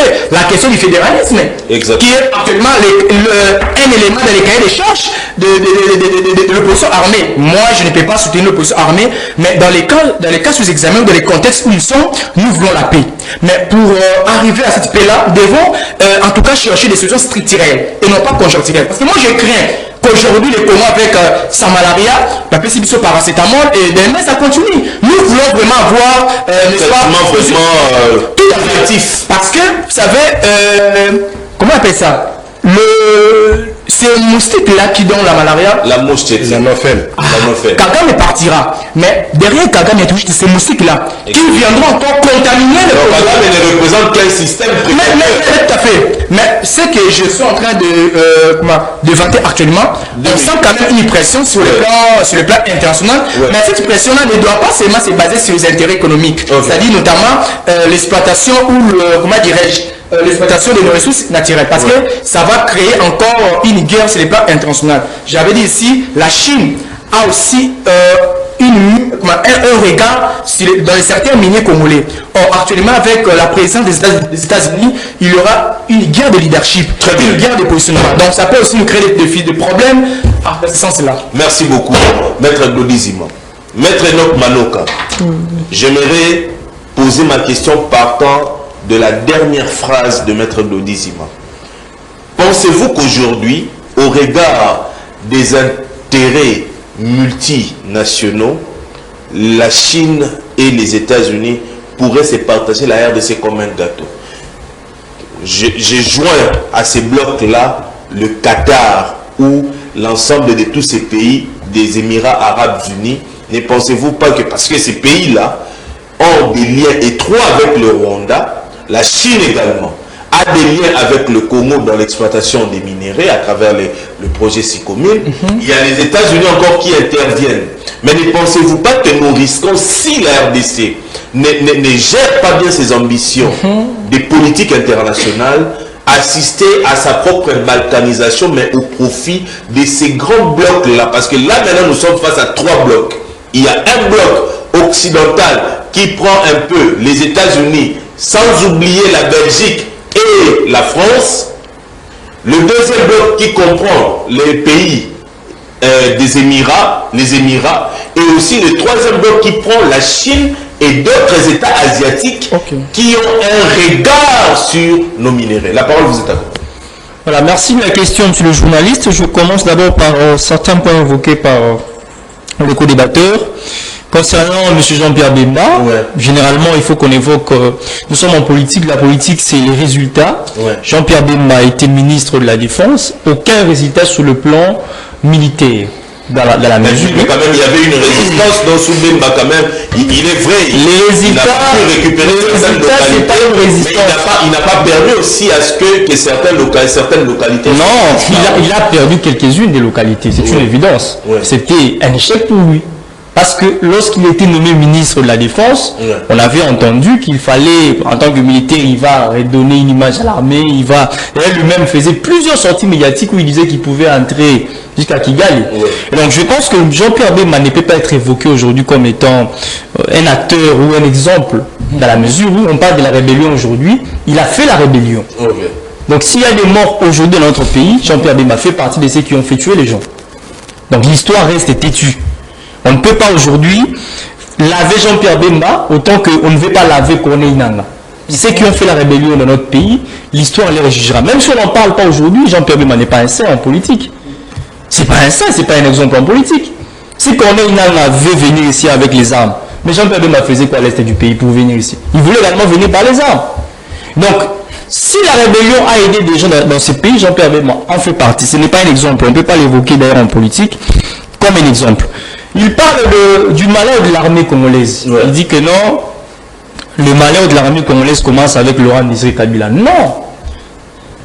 Le malheur de l'armée congolaise a commencé bien avant. Je pose d'ailleurs une question. Ici, on parle d'un débat patriotique. De me citer une guerre remportée par l'armée zaïroise au sein de la République zaïroise sans le soutien d'une armée étrangère. Aucune. Même Chaba, il y avait toujours des soutiens extérieurs. Tout à fait. Honoré Rwanda l'a écrit dans Ainsi sont les glas. Il a expliqué que l'armée zaïroise n'a jamais remporté une guerre interne sans soutien d'une armée extérieure. Il lui fallait toujours que la France intervienne ou d'autres puissances. Pourquoi? Parce que il s'agit d'une dynamique. L'armée a été tribalisée depuis longtemps. Honoré Rwanda explique qu'à l'époque de Mobutu, avant même sa chute, les généraux étaient des commerçants ici. Qui oubliera que les généraux dans ce pays impactaient même sur la nomination des politiques? Pour être nommé dans ce pays, il fallait que les généraux interviennent, les généraux Nzimbi et tout ça. Bon, on ne va pas entrer dedans. Le rôle des Kabila a fait partie de ceux qui ont détruit dans une certaine mesure cette armée, mais cela n'a pas commencé par lui. D'après vous, Mobutu a tribalisé l'armée? Non, ce n'est pas Mobutu. Le fonctionnement de l'armée à la suite de la dictature de Mobutu avec le temps s'est vu être tribalisé. Okay. C'est comme ça que vous vous rendez compte que même à l'époque, même les bourses d'études, c'était seulement les ressortissants de l'Équateur qui l'avaient. Même les promotions de l'armée, plusieurs généraux, si vous me citez 20 généraux de l'armée zaïroise, 15 sont du Grand Équateur, c'est une évidence. Okay. Donc on ne va pas ici dire que non, tout ce qui a été fait à l'époque était mauvais, non. Mais s'il y a des évidences qu'on doit évoquer, il faut admettre qu'à l'époque, l'armée était forte, oui, mais sur le plan interne. Est-ce qu'actuellement l'armée est tribalisée? Parlons-en. Non, je ne vais pas entrer dans ce sens-là parce que actuellement, lorsqu'on évoque les questions de l'armée, vous savez ce qui s'ensuit. Alors, revenons sur ce que vous avez dit. Les problèmes également, le co-débatteur a parlé de est-ce qu'il y a les problèmes avec les opposants. Bon, je ne peux pas ici me faire porter-parole des opposants. Je ne parle pas de Nanga qui n'est pas, pour moi, il n'est pas opposant. Okay. Parce que lorsqu'on parle de l'opposition dans notre pays, on voit le parti politique ou le groupe de partis politiques qui ne participent pas à l'action de l'exécutif. Donc, on ne peut pas ici nommer des rebelles comme étant des opposants. Ce ne sont pas des opposants. Ce sont des rebelles. Ce sont des rebelles tout court. Okay. Lorsque vous avez un chef d'État qui parvient au pouvoir avec ce qu'on a appelé la tricherie, je prends l'hypothèse. On a vu les machines à voter ici où on avait vu plusieurs députés être interpellés au motif qu'ils avaient des machines à voter dans leur maison. Ouais. Or, ces députés-là ne votaient pas que pour eux. Ouais. Ils votaient également pour le président de la République. Ouais. Si on doit annuler les votes d'un député qui a triché, alors qu'il ne votait pas que pour lui-même, il votait également pour un chef d'État, donc on doit également annuler les votes de celui qui a été voté comme chef d'État. Ouais. Parce qu'on dit en droit que la fraude corrompt tout. Exactement. On ne peut pas dire que non, le député avait fraudé, sans également dire que celui pour qui il votait a également fraudé. On ne peut pas également dire qu'on a eu des bonnes élections si on a fait des élections dans un délai en dehors de celui prévu dans la loi. On parle d'une journée, on a fait pratiquement 2 semaines de vote. Ce qui n'a jamais été fait dans le... Vous pensez qu'un chef d'État, ici, de l'irrégularité électorale est légitime? Ou vous pensez que les gouvernants qui sont ici d'une irrégularité ne sont pas les fruits d'une crise? C'était des problèmes d'irrégularité. Je ne suis pas en train de parler des Nanga, je parle des opposants. Ouais, Nanga n'est pas un opposant. Je vous joins par rapport aux élections de des élections combinées de 2023. Ouais. Est-ce qu'il y avait un problème d'irrégularité ou il y avait juste quelques problèmes Non, il y a eu une irrégularité parce que la CNU a sanctionné les gens. Vous avez suivi les députés qui ont été sanctionnés, invalidés, tout ce qui va être parce qu'ils avaient été retrouvés avec des machines à voter. Et donc on ne peut pas ici dire que non, il n'y a pas eu crise. Je ne peux pas parler des Nanga parce que Nanga n'est pas un opposant, mais pour les opposants, il y a eu une crise politique. Okay. Dans la mesure où les élections organisées en 2023 n'ont été qu'un fiasco électoral. Okay. Et donc il fallait qu'on se mette autour d'une table pour discuter. Parce que je rappelle également que l'UDPS était le premier parti politique dans l'histoire à évoquer à chaque fois les dialogues. Chaque fois qu'il y avait un problème dans ce pays, il y avait l'UDPS qui parlait du dialogue. Okay. Donc aujourd'hui, on ne peut pas prétendre de dire que non, on ne peut pas parler du dialogue aujourd'hui parce que l'UDPS est au pouvoir, d'autant plus que l'UDPS, c'est le premier exemple d'un parti politique qui a toujours voulu du dialogue. Lorsqu'on revient sur votre question, vous parlez des États qui doivent avoir des mondes dans notre pays. Cette impression nous pousse à croire que le Congo n'a plus d'unité. Le pouvoir en place a déshabillé le Congo, pratiquement dans la géopolitique du monde, parce qu'actuellement, on se rend compte que pour eux, ce qui compte, c'est demeurer au pouvoir. Est-ce que c'est le pouvoir en place veut justement déshabiller le Congo ou c'est le pouvoir en place a trouvé déjà un Congo déshabillé qu'il présente directement comme ça à la communauté internationale sans l'avoir habillé? Lorsqu'ils étaient venus au pouvoir, quelle est la partie du territoire de notre pays qui était entre les mains des rebelles? Mais il y avait toujours des points de rébellion. Non, nous parlons de l'AFCM 23. Lorsque le pouvoir en place est arrivé au pays, quelle est la partie du territoire de notre pays qui était entre les mains des rebelles? Aucune partie. Lorsque le pouvoir en place est arrivé au pouvoir, ceux qui font la guerre aujourd'hui, la majeure partie était en dolo. Qui a fait en sorte que cela sorte dehors? Lorsque le pouvoir en place est arrivé ici, il y avait un État structuré. Il y avait un État où il y avait tous les gouvernants en place. Qu'est-ce qui a fait en sorte qu'on passe de la stabilité à l'instabilité? Aujourd'hui, la logique de ceux qui dirigent le pays, c'est de trouver les justifications par rapport à ceux qui ont géré hier. Pour un politique, on sait. On ne peut justifier une action politique d'un acteur politique et par rapport à son programme de gouvernance. Qu'est-ce qui a été dit par les chefs de l'État par rapport à la sécurité et qu'est-ce que nous avons fait maintenant? Combien de promesses du chef de l'État concernant la sécurité, concernant le développement ont été réalisées? Combien? Si on doit reprendre le programme du chef de l'État. Donc, vous vous rendez compte ici. Mais sous Félix Tshisekedi, on dit que sous Félix Tshisekedi, quand même, le militaire, il est bien payé. Il est autour de $500 le mois. Il a été brandi. C'est pas possible. Après la prise de Bukavu, il fallait améliorer les conditions sociales des militaires. Les militaires ont un grand hôpital général. Ils sont bien pris en charge. Les enfants des militaires, tout ça aujourd'hui. Quand même, au sein de l'FRDC, il y a beaucoup de moyens qui ont été mobilisés pour les FARDC. Même l'opposition reconnaît que sous le régime Tshisekedi, on débourse plus de $1 milliard américains juste pour l'armement. Voilà. Même ça, ce sont des dépenses colossales qu'il faut considérer. C'est une très belle approche. Ouais. Prenons ce que vous dites. À l'époque de Kabila, l'armée n'était pas bien traitée. Ouais. Une armée de clochards. Combien de guerres remportées ou des batailles remportées à l'époque de Kabila? On dit que Kabila n'a pas remporté des guerres, mais bien au contraire, il négociait avec les rebelles pour trouver la solution. Qu'est-ce qui est en train d'être fait ici à Dor? Qu'est-ce qu'on fait à Dor? On parle avec les rebelles ou pas? Mais pas dans le contexte de brassage et mixage, peut-être. Mais qu'est-ce qui est prévu dans l'accord? Je peux d'ailleurs venir dans l'hypothèse de brassage et mixage.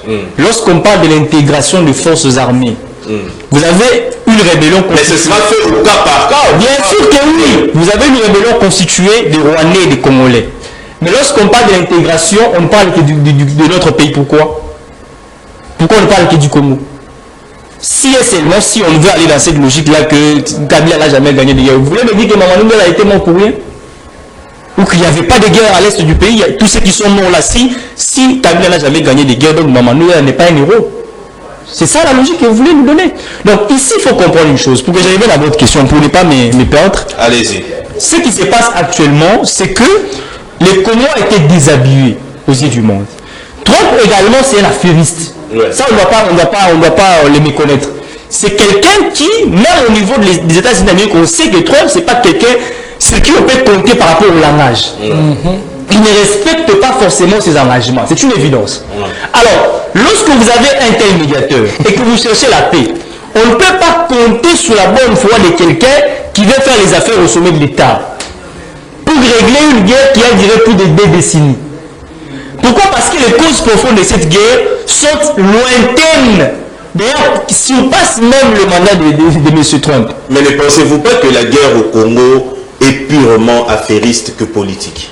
La guerre au Congo est affairiste pour les Occidentaux parce que l'Amérique qui transite vers le Rwanda permet aux Occidentaux de pouvoir faire les affaires. C'est également une guerre d'expansion dans la mesure où le Rwanda réclame toujours les pans entiers de nos territoires. Donc il y a 2 choses qu'il faut prendre. Le Rwanda fait les affaires avec les Occidentaux, mais en contrepartie, lui également veut prôner ses intérêts dans ce qu'il est en train de faire pour les Occidentaux. Donc alors, c'est ce qui se passe normal que Félix Tshisekedi, connaissant que la guerre de l'Est est à la fois affairiste et expansionniste, il reste au pouvoir. Veut d'abord aller vers ceux-là qui font les affaires, c'est-à-dire les Américains, les multinationales, et après avoir aussi cette vision-là de l'expansionnisme, parce qu'on s'est dit que si aujourd'hui Félix Tshisekedi gagnait cette guerre-là, il ne pourrait pas manquer des ambitions d'aller conquérir des terres. Le problème, c'est l'approche, M. Alec Onchala. Ouais. Le problème, ce n'est pas d'aller vers les États-Unis d'Amérique, mais le problème, c'est dans quelle approche on veut négocier avec les Américains. Ou peut-être utiliser la même politique que Kagame, c'est-à-dire vendre les minéraux du Congo et en retour obtenir cette paix. Je l'ai toujours dit que ça, c'est notre pensée à nous.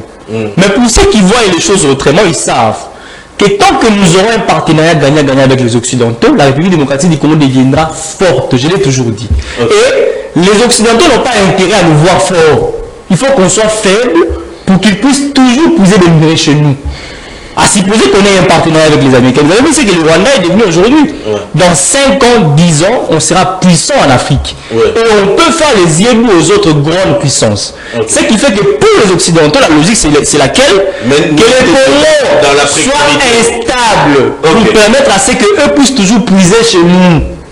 Parce que Tshisekedi ne sera pas toujours là éternellement. Le chef d'État qui viendra après peut rompre à tout moment ces contrats-là. Très bien. Ça, c'est la logique. Donc, pour moi, je pense ici que la diplomatie du Congo ne doit pas mettre de côté la dignité congolaise. Nous sommes une grande nation. On ne peut pas donner l'impression au monde que nous importons tout. On importe d'ailleurs les maïs, on importe les sardines, les consommés. On veut également importer... On importe même l'électricité. On veut également importer la paix. Ça, c'est l'absurdité congolaise. Même pour des questions qui doivent être traitées chez nous, on pense que la solution viendra de l'Occident. Alors qu'en tant qu'Africain, on le sait, que le problème, c'est réglé en famille. Monsieur Nanga, c'est un problème également parce qu'il fait la rébellion. Mais en tant qu'Africain, il faut qu'on discute entre nous pour qu'on trouve une solution. Un Américain n'aura pas les soucis du Congo plus qu'un Congolais lui-même. Ceux qui pensent que la paix du Congo viendra de l'Occident, c'est trop. Très bien. Très bien, très bien. Merci beaucoup, Maître Enoch Manoka. Nous sommes en train déjà de chuter. Monsieur Herman Bonpatrick, vous avez entendu vos co-débatteurs sur cette question complexe. La RDC est à la croisée de chemin face aux ambitions des grandes puissances. On parle du bloc arabe, on parle des Américains, sans oublier la France et la Belgique qui sont toujours les tireurs de ficelles, mais surtout la Chine qui s'est déjà enracinée sur notre sol. La question est tournée vers vous. Pensez-vous que la RDC prépare réellement à une bonne politique, même une bonne politique qui peut nous permettre justement de recouvrer cette paix-là face à l'avarice de ces grandes puissances qui lorgnent un tout petit peu nos minéraux stratégiques? Merci beaucoup Alain. Je vais aller vite parce que vous avez dit tantôt que nous sommes en train de chuter. Mais je suis quand même surpris par les réactions de Maître Glody et Maître Enoch. Je commence par Maître Glody. Maître Glody a traité les réformes dans l'armée des réformettes. Je suis d'accord avec lui.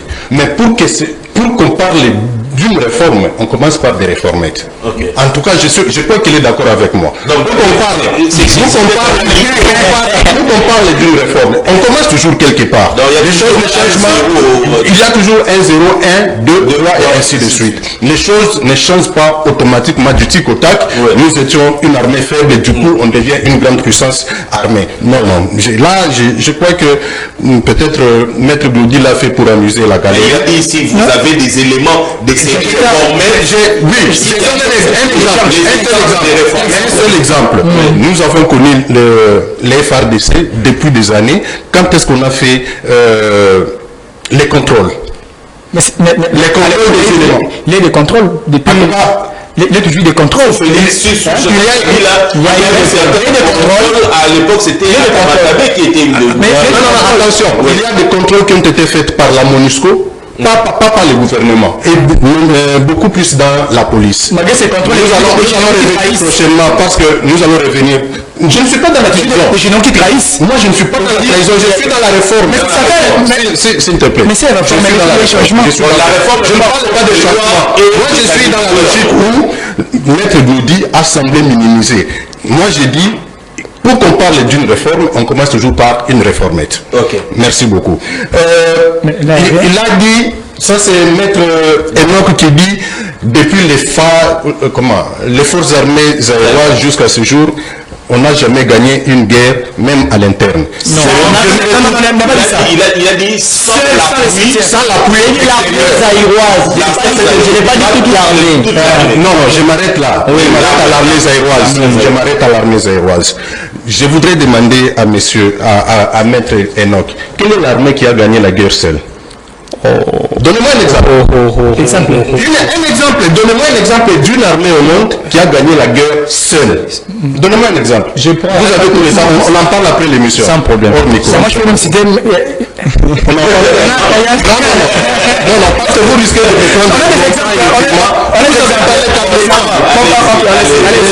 Les deux avocats, vous avez parlé calmement. Laissez-moi aussi m'exprimer jusqu'à la fin. Kagame vise les terres congolaises, oui.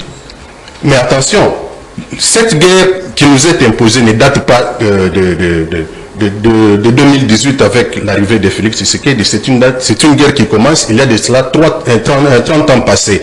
Bien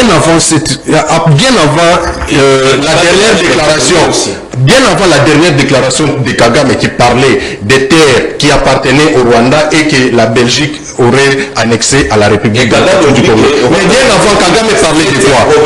Kagame n'a jamais parlé des terres congolaise plutôt. Kagame parlait c'était une question de sécurité pour son pays. Il fallait traquer les FDLR jusque oui. Si Kagame a parlé aujourd'hui, c'est parce qu'il est tout simplement à court d'arguments. Il ne sait plus comment se justifier. C'était, s'il te plaît, c'était d'abord les FDLR. C'était les FDLR qu'il fallait pourchasser jusqu'au dernier retranchement, comme l'a dit Alain Kachala. Malheureusement, on a constaté que du jour au lendemain, le discours de Kagame commençait à changer. Il est allé même jusqu'à dire que cette guerre qui se passe en RDC, ce n'est pas une affaire rwandaise, c'est une affaire congolaise. C'est Kagame qui l'a dit. Mais aujourd'hui, il s'est révélé devant le monde entier, devant la communauté internationale, que cette guerre n'avait qu'un seul objectif, d'annexer la partie est de la République démocratique du Congo. Et bon, je reviens sur la force de l'armée. En tout cas, à ce que je sache, je ne suis pas certes de service de sécurité. Une armée qui a été infiltrée pendant 30 ans, ce n'est pas en un seul jour qu'on va nettoyer cette armée. Ce n'est pas un seul jour qu'on va nettoyer cette armée. On ne va pas nous dire que nous allons chercher... Donc la vulnérabilité, elle est tellement profonde. Oui, c'est pas avoir une armée offensive. Nous sommes pour tous les gouvernements qui viendraient pour la sécurité des Congolais, protéger les Congolais et leurs richesses. Pour en arriver, il faudra mettre de l'ordre dans notre appareil sécuritaire, malheureusement. Et le Rwanda pèse. Ouais. Moi, j'ai toujours dit que le Rwanda ne pèse pas. Les Rwandais ne pèsent pas. C'est ceux-là qui sont derrière les Rwandais qui font du Rwanda une puissance armée. Il y a Madame Bintou Keïta l'a dit dans une des conférences qu'elle avait tenues. Elle a dit, nous avons vu des armes auprès de rebelles, des armes plus que les armes de la MONUSCO. La MONUSCO, c'était une armée internationale, si je peux l'appeler comme ça, une armée de la communauté internationale. Quand Madame Bintou Keïta... Le M23 est maintenant un mouvement rebelle avec des munitions...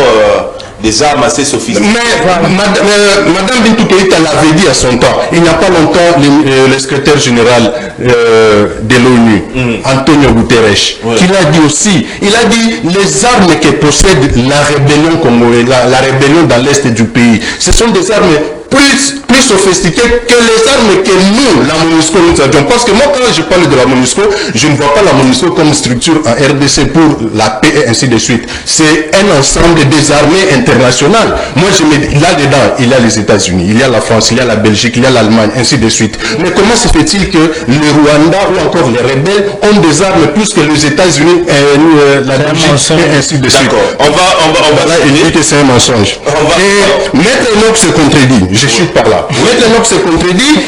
Il dit, l'autre fois, l'autre, il était rebelle. Il a cité le nom, Jean-Pierre Bemba. Pourquoi aujourd'hui on a accepté Jean-Pierre Bemba, on ne va pas accepter Nanga pour... S'il te plaît, je termine. On ne va pas laver Jean-Pierre Bemba parce qu'on ne veut pas laver également.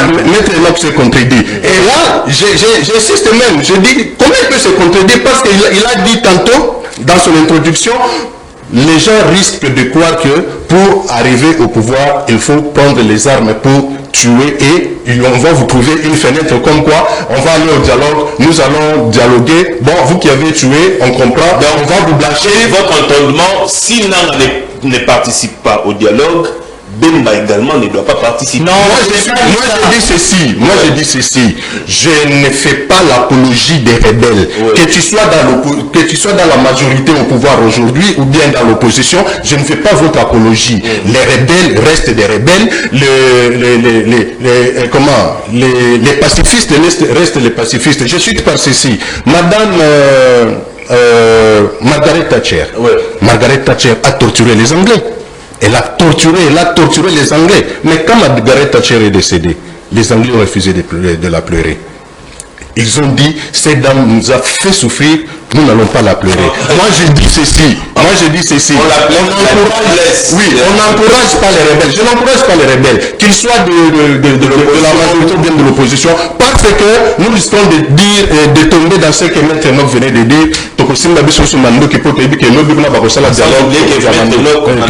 Dit que Nanga ne peut pas être considéré comme un opposant, c'est un rebelle. Tout à fait, c'est un rebelle. Celui qui recourt aux armes n'est pas opposant. Non, ils ne sont pas des modèles. Voilà. Même Jean-Pierre Bemba n'est pas modèle. Je n'ai pas dit que c'est un modèle. Jean-Pierre Bemba n'est pas modèle. Je n'ai pas dit que c'est un modèle. J'ai dit Avec une dernière question, s'il vous plaît. Permettez-moi de consulter avec cette dernière question et ce sera votre mot de la fin. Au stade actuel, considérant les données en notre portée, que ce soit au niveau interne, que ce soit au niveau de la politique internationale, pensez-vous que en cette année 2026, la paix est possible sous Félix Tshisekedi, maître Dodizima? Merci beaucoup. Avant de répondre à votre question, oui, je voudrais juste rebondir sur un élément. Allez-y, rapidement. Bien sûr que oui, cette guerre date de 30 ans avant, mais lorsque le président Félix est arrivé au pouvoir, Bunagana n'était pas occupé. Bukavu. Il avait des parties du pays il avait des parties du pays. Mais voilà. Écoutez, maintenant je commence à me comporter comme vous parliez aussi quand moi je parlais. Tu parles. Il y avait certains vides. Pourquoi tu m'as dit que je parlais dans le vide? Bunagana n'était pas encore. J'ai dit qu'il y avait des parties du pays qui étaient hypothéquées. J'ai dit Bunagana n'était pas occupé. Bukavu, Goma ou Vira non plus. Malheureusement, nous risquons que le président Félix Akende, le territoire de la ville est en occupation. C'est ce que nous craignons. Parce que le Congo est Congo dans toute son entièreté. Il y a un moment où le Congo soutenir l'apologie à rebelle. Les gens comme les Jean-Pierre Bemba, oui, il est ministre, mais son passé est noir. Il fuit de la rébellion. J'allais dire ceci. Oui. Il faut retenir que le Congo est devenu un nœud géopolitique où les intérêts des grandes puissances se croisent, oui, avec les dynamiques régionales. Oui. Ce qui vont créer plus tard ou demain là, les tensions si le régime actuel n'arrive pas à gérer les ambitions. Okay. Parce que nous risquons qu'il y ait dans les jours à venir une implosion. Parce que les accords, les partenariats économiques, tout ce que nous signons, parce que nous avons la poste à Kimia, Pekota, nous sous-traitons notre sécurité. Risque de se retourner comme... Tout à fait. Eh bien, je proposerai qu'il y ait certainement un dialogue sincère, qui sera un cadre consensuel autour de la réforme. Ma réforme est comme étant ma solution structurelle et non pas conjoncturelle. Pourquoi non pas conjoncturelle? Parce que des solutions conjoncturelles, oui, par exemple, au blanchir, ma rebelle, des solutions conjoncturelles, les gens vont partager ma poste si nous ne le voulons pas. Mais des solutions structurelles, c'est-à-dire nous allons d'abord restaurer l'autorité de l'État, nous allons faire les réformes économiques, sécuritaires, etc. Très bien, merci beaucoup. Prendre sa hauteur sur le plan national et international. Merci beaucoup, Maître Dodizima. Maître Manoka, rapidement, 2 minutes. Le message. Oui, on finit avec vous et puis on va clôturer. Merci beaucoup pour la parole. Je pense qu'un message au chef de l'État, notre président de la République, je crois que nous avons en face de nous un conflit qui a duré longtemps. En tant que chef d'État, vous avez cette opportunité aujourd'hui de résorber cette crise par votre politique. Et la République démocratique du Congo vous sera redevable demain si vous parvenez aujourd'hui à mettre fin à cette crise. Mais vous avez également des obligations, des devoirs envers la nation. Parce que vous avez trouvé une République démocratique du Congo sans guerre. Ce n'est pas par votre faute, mais par l'envie extérieure de notre agresseur que nous avons la guerre aujourd'hui. En 2028, nous savons qu'il y aura élection parce que vous êtes un démocrate, vous vous êtes battu en tant qu'opposant pour qu'il y ait une démocratie dans notre pays. Nous interpellons également les compatriotes de l'opposition qui doivent comprendre que cessez d'être le blanc-seing des ennemis du pays. Nous n'avons que la République démocratique du Congo comme nation. On ne peut pas hypothéquer notre pays parce qu'on veut servir le Rwanda. On ne peut pas soutenir une rébellion parce qu'on veut être au pouvoir demain. La rébellion ne peut pas être le canal par lequel les acteurs politiques deviennent des chefs d'État dans notre pays. Cessons de toucher les armes pour devenir des chefs d'État demain. Parce que nous voulons construire un Congo plus beau qu'avant, on ne saura les construire par des armes. On ne saura les construire par la guerre. Le Congo a besoin de la paix, et pas qu'une paix factice, mais une paix éternelle. Merci. Très bien. Maître Monsieur Herman Bonne-Patrick, oui, la parole vous est accordée. Un mot de la fin, on finit rapidement. Le mot de la fin, je commence par saluer Maître Enoch, Maître Bloudi pour leurs interventions. Elles ont été pertinentes de fond en comble. Je les encourage. Vous aussi. Merci beaucoup. Je les encourage. La République démocratique du Congo, c'est notre pays. Moi, je l'ai toujours dit, même pour ceux-là, parce qu'il y a quelqu'un qui avait parlé ici de changer de nationalité. Quelqu'un peut changer de nationalité, mais la racine, c'est la racine, c'est la racine reste à République démocratique du Congo. Très bien. Nous n'avons que ces pays, nous n'en avons pas deux. Et prendre les armes parce que la tête des Glody ou bien des Nocs ne me plaît pas, c'est reculer tout simplement. Qu'est-ce que je veux dire? C'est empêcher notre pays d'aller de l'avant. Aujourd'hui, nous sommes la risée de tout le monde et pourtant, nous avons le moyen. Nous avons la capacité. Il y a la Chine, il y a les États-Unis, il y a l'Union européenne.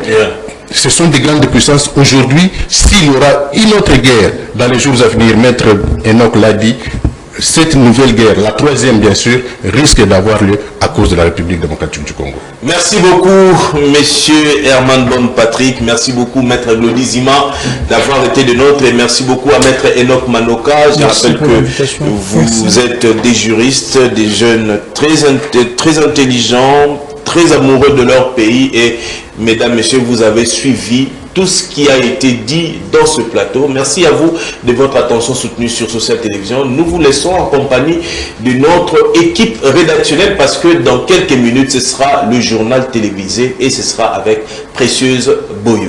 Prenez bien soin de vous. Sachez que le Congo restera un et indivisible. La plénière est levée.